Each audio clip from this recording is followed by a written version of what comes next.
Hello dear students, welcome to my English class. আজকে আমি class 8-এর lesson 5-এর activity 8A থেকে তোমাদের করাবো। এর আগে আমি এই লেসনের বেঙ্গলি মিনিংটা পড়িয়েছি এবং অ্যাক্টিভিটি 7 পর্যন্ত করিয়েছি। তোমরা যদি সেই ভিডিওগুলো না দেখে থাকো তাহলে এই ভিডিওর ডেসক্রিপশন বক্সে আমি লিঙ্ক দিয়ে দেবো, সেখান থেকে তোমরা দেখে নিতে পারবে। তো চলো শুরু করা যাক। Activity 8A. In the following sentences, underline the groups of words that do not have a subject or a predicate and do not have a finite verb and do not make complete sense. In the following sentences, নিচের বাক্যগুলিতে underline the group of words. Groups of word মানে হলো শব্দগুচ্ছ। শব্দগুচ্ছগুলির নিচে দাগ দাও that do not have a subject, যাদের কোনো উদ্দেশ্য নেই, or a predicate অথবা কোনো বিধেয় নেই, and do not have a finite verb এবং কোনো সমাপিকা ক্রিয়া নেই, and do not make complete sense এবং পরিপূর্ণ অর্থ প্রকাশ করে না। সেই সমস্ত শব্দগুচ্ছগুলির নিচে দাগ দিতে বলা হয়েছে। তো 1 নম্বরটা দেখো, Humpty Dumpty sat on a wall. Humpty Dumpty একটা দেয়ালের ওপর বসেছিল। এই লাইনে অন এ ওয়াল এই শব্দগুচ্ছটিতে দেখো এখানে কোনো সাবজেক্ট নেই, কোনো প্রেডিকেটও নেই এবং এখানে কোনো ফাইনাইট ভার্বও নেই এবং এইটা একটা পরিপূর্ণ অর্থ প্রকাশ করছে না। আমরা যদি বলি অন এ ওয়াল মানে একটা দেয়ালের ওপরে, শুধু এই কথাটার মাধ্যমে কি পুরো বাক্যের অর্থটা কি প্রকাশ পাচ্ছে? পুরোপুরি একটা কোনো অর্থ প্রকাশ পাচ্ছে না, শুধু একটা দেয়ালের ওপরে, এইটুকু আমরা বুঝতে পারছি। তাহলে এইটা হয়ে গেল group of word. 2, the sun rises in the east. সূর্য পূর্ব দিকে ওঠে। এই বাক্যে ইন দ্য ইস্ট এই শব্দগুচ্ছটিতে দেখো এখানে কোনো সাবজেক্ট নেই, কোনো প্রেডিকেট নেই এবং কোনো ফাইনাইট ভার্বও নেই। প্লাস ইন দ্য ইস্ট মানে কি পূর্ব দিকে, শুধু পূর্ব দিকে এই কথাটা বলে কোনো পরিপূর্ণ সেন্স বা অর্থ প্রকাশ পাচ্ছে না, যার জন্য এই শব্দগুচ্ছটির নিচে আন্ডারলাইন করা হলো। 3 নম্বর, the farmer lived in a house made of straw. The farmer lived in a house, চাষিটি একটা বাড়িতে বাস করতো, মেড অফ স্ট্র যেটা খড়ের তৈরি। এই লাইনে দেখো মেড অফ স্ট্র মানে খড়ের তৈরি, এই শব্দটার মাধ্যমে এই যে খড়ের তৈরি এই কথাটার মাধ্যমে পরিপূর্ণ অর্থ কিন্তু প্রকাশ পাচ্ছে না এবং এই শব্দগুচ্ছের মধ্যে দেখো কোনো সাবজেক্ট নেই, কোনো প্রেডিকেট নেই এবং কোনো ফাইনাইট ভার্বও নেই। তাহলে এই শব্দগুচ্ছের নিচে আন্ডারলাইন করা হলো। এবার নিচে কি বলা হয়েছে দেখো, the group of words that you have underlined. যে শব্দগুচ্ছগুলিকে তুমি নিচে দাগ দিলে do not have a subject, তাদের কোনো সাবজেক্ট নেই মানে উদ্দেশ্য নেই, অ্যান্ড এ প্রেডিকেট এবং কোনো বিধেয়ও নেই। They do not have a finite verb, তাদের কোনো সমাপিকা ক্রিয়াও নেই, and is incomplete in sense এবং অর্থের দিক থেকে তারা ইনকমপ্লিট মানে অসম্পূর্ণ। Such group of words is called a phrase. এই ধরনের শব্দগুচ্ছকে বলা হয় phrase. Activity 8B. In the following sentences, underline the groups of words that do the work of an adjective. In the following sentences, নিচের বাক্যগুলিতে underline the groups of words, শব্দগুচ্ছগুলির নিচে দাগ দাও that do the work of an adjective, যেটা একটা অ্যাডজেক্টিভের মতো কাজ করে। তো এখানে 1 নম্বরে দেখো, he was a man full of hope. এই হি ওয়াজ এ ম্যান মানে সে একটা মানুষ, ফুল অফ হোপ মানে আশায় পূর্ণ, সে আশায় পূর্ণ একটা মানুষ। এই বাক্যে ফুল অফ হোপ এই গ্রুপ অফ ওয়ার্ডস বা এই শব্দগুচ্ছটির মধ্যে দেখো এইটা একটা কিন্তু অ্যাডজেক্টিভের মতো কাজ করছে। হি ওয়াজ এ ম্যান সে ছিল একটা মানুষ, ফুল অফ হোপ মানে আশায় পূর্ণ। মানুষটা কেমন? আশায় পূর্ণ মানে ফুল অফ হোপ। এই যে শব্দগুচ্ছটা এটা কিন্তু এই মানুষটিকে ডেসক্রাইব করছে। আর আমরা জানি ম্যান এখানে নাউন, তাহলে নাউনকে কে ডেসক্রাইব করে? অ্যাডজেক্টিভ। তাহলে মানুষটা কেমন? আশায় পূর্ণ। তাহলে এই ফুল অফ হোপ এই গ্রুপ অফ ওয়ার্ডটা অ্যাডজেক্টিভের মতো কাজ করছে, তাহলে এটা নিচে আন্ডারলাইন করলাম সেই জন্য। 2 নম্বর, a necklace of great value was stolen. একটা a necklace of great value মানে একটা মূল্যবান নেকলেস ওয়াজ স্টোলেন চুরি হয়ে গিয়েছিল। তাহলে এখানে নেকলেস নাউন, নেকলেসটা কেমন? অফ গ্রেট ভ্যালু মানে মূল্যবান। তাহলে নেকলেসটাকে বর্ণনা করছে অফ গ্রেট ভ্যালু এই গ্রুপ অফ ওয়ার্ডটা, তাহলে এটা হয়ে গেল অ্যাডজেক্টিভ কারণ এটা নেকলেসটাকে বর্ণনা করছে। 3, this is a table made of wood. এটা একটা টেবিল মেড অফ উড মানে যেটা কাঠের তৈরি। এই লাইনে দেখো মেড অফ উড কাঠের তৈরি, এই যে গ্রুপ অফ ওয়ার্ডস এটা কাকে বর্ণনা করছে? টেবিলকে। টেবিলটা নাউন, টেবিলটা কেমন?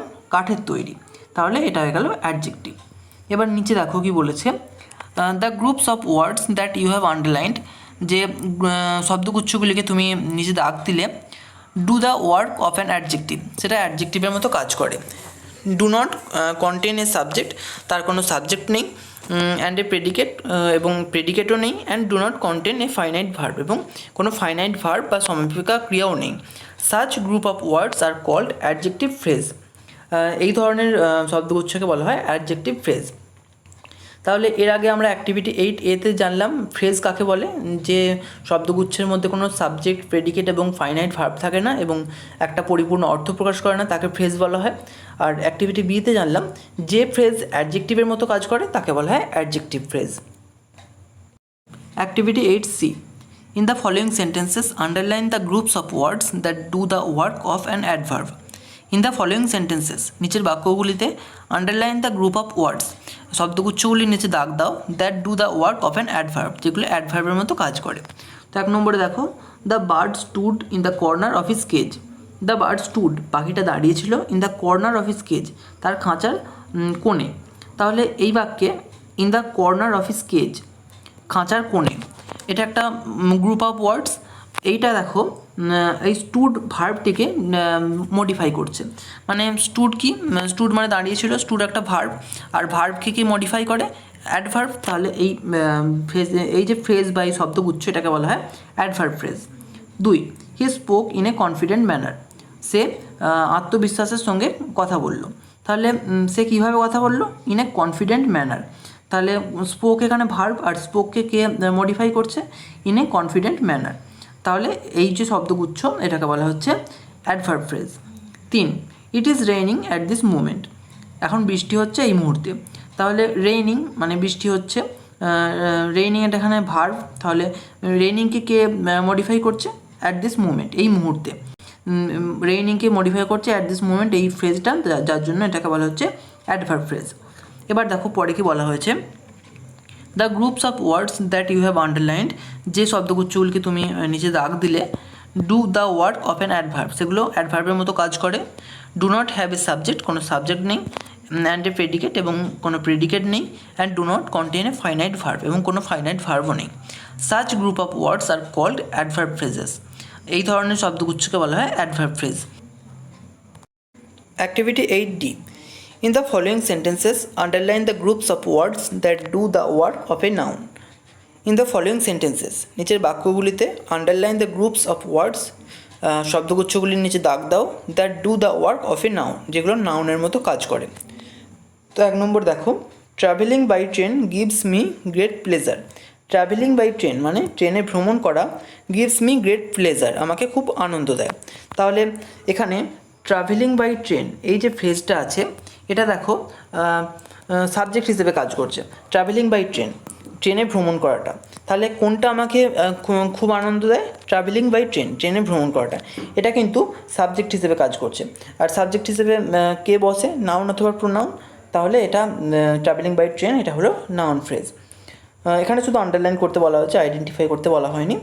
তো 2 নম্বরটা দেখো, the child refused to answer my question, শিশুটি প্রত্যাখ্যান করলো টু অ্যান্সার মাই কোশ্চেন, আমার প্রশ্নের উত্তর দিতে। তাহলে শিশুটি কী প্রত্যাখ্যান করলো, টু অ্যান্সার মাই কোশ্চেন, আমার প্রশ্নের উত্তর দিতে। এখানে দেখো টু অ্যান্সার মাই কোশ্চেন, এটা অবজেক্ট হিসেবে কাজ করছে। কি রিফিউজ করলো, আমার প্রশ্নের উত্তর দিতে, তাহলে এটা হয়ে গেল noun phrase. 3, he wanted to go home, সে চেয়েছিল বাড়ি যেতে। তাহলে সে কী চেয়েছিল, টু গো হোম, বাড়ি যেতে, এটাও এখানে নাউন হিসেবে কাজ করছে, এখানে অবজেক্ট হিসেবে কাজ করছে, আর অবজেক্ট হিসেবে নাউন বসে আমরা জানি, তার জন্য এটা হয়ে গেল নাউন ফ্রেজ। নিচে কি বলেছে দেখো, the groups of words that you have underlined do the work of a noun, যে শব্দগুচ্ছগুলোকে তুমি নিচে দাগ দিলে, do the work of a noun, সেগুলো নাউনের কাজ করে। Do not have a subject, কোনো সাবজেক্ট নেই বা উদ্দেশ্য নেই, অ্যান্ড এ প্রেডিকেট, কোনো বিধেয় নেই, and do not have a finite verb, এবং কোনো সমাপিকা ক্রিয়া নেই। Such groups of words are called noun phrases, এই ধরনের শব্দগুচ্ছকে বলা হয় নাউন ফ্রেজ, যেটা আমি তোমাদের বললাম। 8E, in the following sentences underline and identify the phrases. In the following sentences, নিচের বাক্যগুলিতে underline and identify the phrases, ফ্রেজগুলিকে আন্ডারলাইন করো, নিচে দাগ দাও, অ্যান্ড আইডেন্টিফাই, এবং চিহ্নিত করো, মানে নিচে দাগ দিতে হবে এবং কোনটা কী ধরনের ফ্রেজ সেটা আমাদের চিহ্নিত করতে হবে। 1 নম্বর দেখো, the wind blew with great speed, বাতাস বইল খুব দ্রুত গতিতে। দ্য উইন্ড ব্লিউ, বাতাস বইল, তাহলে ব্লিউ এখানে ভার্ব, বাতাসটা কীভাবে বইল? উইথ গ্রেট স্পিড, দ্রুত গতিতে। এখানে উইথ গ্রেট স্পিড একটা গ্রুপ অফ ওয়ার্ডস, আর এই গ্রুপ অফ ওয়ার্ডটা ব্লিউ এই ভার্বটিকে মডিফাই করছে। তাহলে ভার্বকে কে মডিফাই করে আমরা জানি, এখানে তাহলে হবে adverb phrase. 2, the king or A crown made of diamond. The king or A crown, রাজা একটা মুকুট পরিধান করেছিলেন, মেড অফ ডায়মন্ড, যেটা হীরের তৈরি। তাহলে এখানে ক্রাউন নাউন, ক্রাউনকে কে ডেসক্রাইব করছে? মেড অফ ডায়মন্ড, এই ফ্রেজটা। তাহলে নাউনকে কে ডেসক্রাইব করে আমরা জানি, এখানে হবে adjective phrase. 3, the little girl did not know what to do. The little girl did not know, ছোটো মেয়েটি জানতো না, হোয়াট টু ডু, কী করতে হবে। তাহলে এখানে ছোটো মেয়েটি কী জানতো না, কী করতে হবে, হোয়াট টু ডু। এখানে হোয়াট টু ডু এটা নো ভার্বের অবজেক্ট হিসেবে কাজ করছে, তাহলে এটা হবে noun phrase. 4, she is a lady of great patience. তিনি একজন মহিলা, অফ গ্রেট পেশেন্স মানে খুব ধৈর্যের একজন মহিলা বা ধৈর্যশীল একজন মহিলা। তাহলে তিনি কেমন মহিলা? ধৈর্যশীল মহিলা। তাহলে এখানে লেডি নাউনটাকে ডিসক্রাইব করছে, of great escape of great patience, তাহলে এটা হয়ে গেল adjective phrase. Activity 8F, in the following sentences underline group of ওয়ার্ডস। নিচের বাক্যগুলিতে দাগ দাও শব্দগুচ্ছগুলিতে দ্যাট হ্যাভ এ সাবজেক্ট, যেটার একটা সাবজেক্ট আছে মানে উদ্দেশ্য আছে, অ্যান্ড এ প্রেডিকেট এবং একটা বিধেয় আছে, and form parts of the main sentences, এবং মূল যে বাক্য তার একটা অংশ গঠন করে, অ্যান্ড হ্যাভ ফাইনাইট ভার্বস, এবং সমাপিকা ক্রিয়া আছে। এর আগে আমরা শিখলাম যে একটা গ্রুপ অফ ওয়ার্ড যেটার মধ্যে কোনো সাবজেক্ট, প্রেডিকেট, ফাইনাইট ভার্ব এইসব নেই এবং যেটা কমপ্লিট অর্থ প্রকাশ করে না, সেটা হচ্ছে ফ্রেজ। আর এখানে বলা হয়েছে সেই সমস্ত গ্রুপ অফ ওয়ার্ডগুলি নিচে দাগ দাও যাদের একটা সাবজেক্ট আছে, প্রেডিকেট আছে এবং মূল সেন্টেন্সে একটা অংশ গঠন করে এবং তার মধ্যে একটা ফাইনাইট ভার্ব আছে। তো 1 নম্বর দেখো, হি ওয়াজ সারপ্রাইজড, সে অবাক হয়ে গেল, হোয়েন সি ক্যারিড হিম, যখন সে তাকে নিয়ে গেল, টু দ্য কেজ, খাঁচার কাছে। এই বাক্যের when she carried him to the cage, এই যে অংশটুকু আছে দেখো, এর মধ্যে দেখো সাবজেক্ট আছে সি, প্রেডিকেট আছে when carried him to the cage, finite verb আছে ক্যারিড, আর কি আছে এই যে অংশটা when she carried him to the cage, এটা কিন্তু এই যে মূল যে গোটা বাক্যটা আছে সেই বাক্যটার একটা অংশ কিন্তু গঠন করছে। তাহলে এই অংশটার নিচে আমরা আন্ডারলাইন করলাম। 2 নম্বর বাক্যে দেখো, he drew a picture which was very beautiful, সে একটা ছবি এঁকেছিল, হুইচ ওয়াজ ভেরি বিউটিফুল, যেটা খুব সুন্দর ছিল। এই বাক্যের হুইচ ওয়াজ ভেরি বিউটিফুল এই অংশটুকু দেখো, এর মধ্যে সাবজেক্ট আছে, এখানে হুইচ সাবজেক্ট হিসেবে কাজ করছে, এখানে ফাইনাইট ভার্ব হচ্ছে ওয়াজ, আর প্রেডিকেট হচ্ছে ওয়াজ ভেরি বিউটিফুল। তো এবং এই যে অংশটা এটা কিন্তু এই মূল বাক্যটার একটা অংশ গঠন করছে, তাহলে এটার নিচে আমরা আন্ডারলাইন করলাম। 3, I did not go to school as I was unwell. I did not go to school, আমি বিদ্যালয়ে গেলাম না, অ্যাজ আই ওয়াজ আনওয়েল, যেহেতু আমি অসুস্থ ছিলাম। এই বাক্যে দেখো, অ্যাজ আই ওয়াজ আনওয়েল এই যে অংশটুকু, এর মধ্যে সাবজেক্ট আছে আই, ওয়াজ হলো ফাইনাইট ভার্ব, আর অ্যাজ ওয়াজ আনওয়েল এটা হলো প্রেডিকেট। তাহলে 3টে জিনিসের মধ্যে আছে এবং অ্যাজ আই ওয়াজ আনওয়েল এটা কিন্তু মূল সেন্টেন্সে একটা পার্ট গঠন করছে, তাহলে এটার নিচে আন্ডারলাইন করলাম। 4, Indian cricket team is confident that it will win the match. এই বাক্যে Indian cricket team is confident মানে হচ্ছে ভারতীয় ক্রিকেট দল আত্মবিশ্বাসী, that it will win the match, যে তারা ম্যাচটা জিতবে। এই বাক্যে that it will win the match এই অংশটুকু দেখো, এর মধ্যে ইট সাবজেক্ট, প্রেডিকেট হচ্ছে that will win the match, আর এখানে উইন হচ্ছে ফাইনাইট ভার্ব, এবং এই অংশটুকু মূল সেন্টেন্সে একটা অংশ গঠন করছে, তাহলে এটা নিচে আন্ডারলাইন করলাম। এবার নিচে কি বলেছে দেখো, the group of words that you have underlined, যে শব্দগুচ্ছগুলিকে তুমি আন্ডারলাইন করলে, নিচে দাগ দিলে, হ্যাভ এ সাবজেক্ট উদ্দেশ্য আছে, অ্যান্ড এ প্রেডিকেট বিধেয় আছে, অফ ইটস ওন তার নিজের, ফর্ম পার্টস অফ সেন্টেন্সেস বাক্যের একটা অংশ তৈরি করে, অ্যান্ড হ্যাভ ফাইনাইট ভার্বস এবং ফাইনাইট ভার্ব আছে মানে সমাপিকা ক্রিয়া আছে। Such a group of words is called a clause, এই ধরনের শব্দগুচ্ছকে বলা হয় ক্লজ। তাহলে ক্লজ কাকে বলে আমরা জানলাম, ক্লজ হলো মূল সেন্টেন্সের একটা অংশ গঠন করে এবং যার মধ্যে সাবজেক্ট, প্রেডিকেট এবং ফাইনাইট ভার্ব থাকে। Activity 8G, in the following sentences, নিচের বাক্যগুলিতে underline the main parts of the sentences, বাক্যগুলির প্রধান অংশগুলির নিচে দাগ দাও, দ্যাট আর ইন্ডিপেন্ডেন্ট, যেগুলো স্বাধীন, অ্যান্ড সার্কেল দ্য ক্লজেস, এবং ক্লজগুলিকে গোল করো, that depend on the main parts, যেগুলো প্রধান অংশের ওপর নির্ভরশীল। তো 1 নম্বর বাক্যে দেখো, although he was unwell he went out. Although he was unwell, যদিও সে অসুস্থ ছিল, হি ওয়েন্ট আউট, সে বেরিয়ে গেল। এই অংশে দেখো, এই যে বাক্যটা, এই বাক্যটার মধ্যে হি ওয়েন্ট আউট, সে বেরিয়ে গেল, এই অংশটুকু দেখো স্বাধীনভাবে নিজের অর্থ প্রকাশ করতে পারছে। হি ওয়েন্ট আউট, যদি আমরা বলি হি ওয়েন্ট আউট মানে সে বেরিয়ে গেল, তাহলে কিন্তু পুরোপুরি অর্থটাই প্রকাশ পাচ্ছে। তাহলে এটা হলো মেন অংশ এই বাক্যের।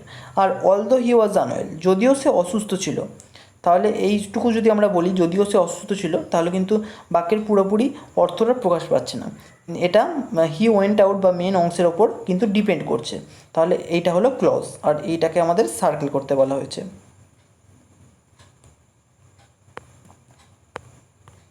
2, he is a king who is very powerful, সে একজন রাজা যে খুবই শক্তিশালী।